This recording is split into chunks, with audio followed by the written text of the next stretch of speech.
Show you a series of slides, but use them as an opportunity to kind of riff on where some of the changes are and how things are changing all around us. One of the things I do want to show you is this site that you may have heard of called aworldoftweets.com. And what this is a page that shows you live tweets coming from around the world. I'm just going to refresh this so that we can see as the tweets as they come in.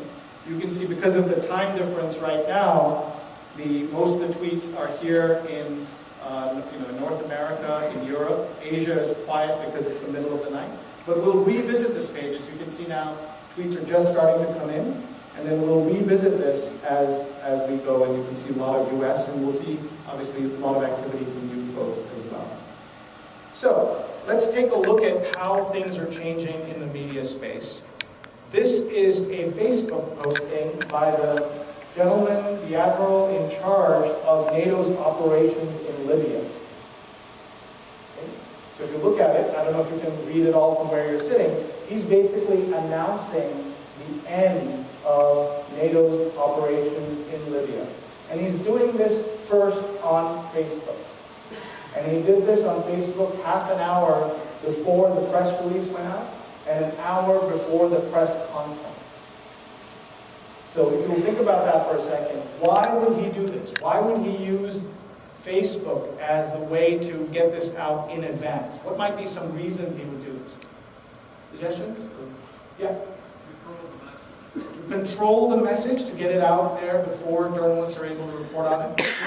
Yep. It's personalized to you. It's personalized because you feel like it's coming from his voice. Yes? To get feedback is another reason, because it's like a trial balloon.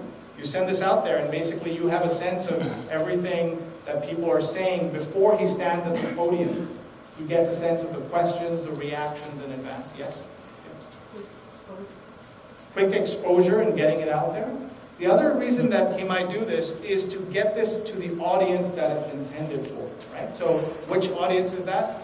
Among many different audiences, it's also the people in Libya, right? So the people of Libya, turns out, are not hanging out on www.nato.wewill-bomb-you.com, right? What they're doing is their everyday lives. And by injecting it into the social stream, you have a chance to get it in front of people who will be reading it and are primed to get this information.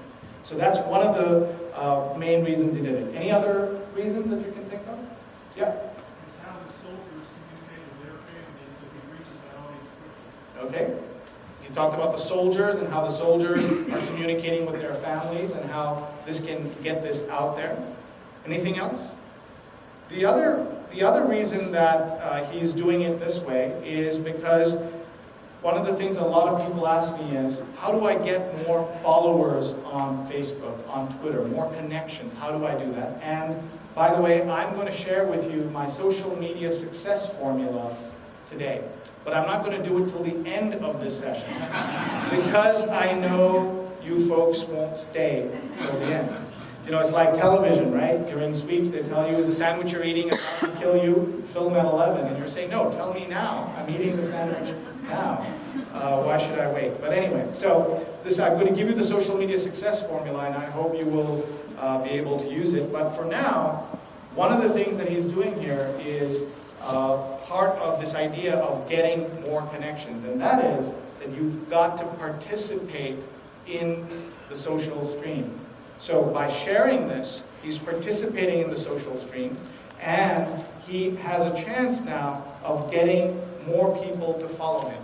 What happens is, if you can post exclusive information or special information on social media, people are going to follow you. Too many people who are looking for new followers, new connections, always worry about the new followers rather than thinking about their existing followers and existing connections. So what I'm suggesting here is that by putting this on Facebook first, he made himself relevant in a way he may not have been otherwise. If Sree or others post this first, then he doesn't become relevant. So please think about this as you're sharing your information, that by posting this here, He did an important thing to get attention and service the people who are already following him. It's like if you're in any business, you know that getting your current customers happy is the single best way to get new customers. And so that's an example of this.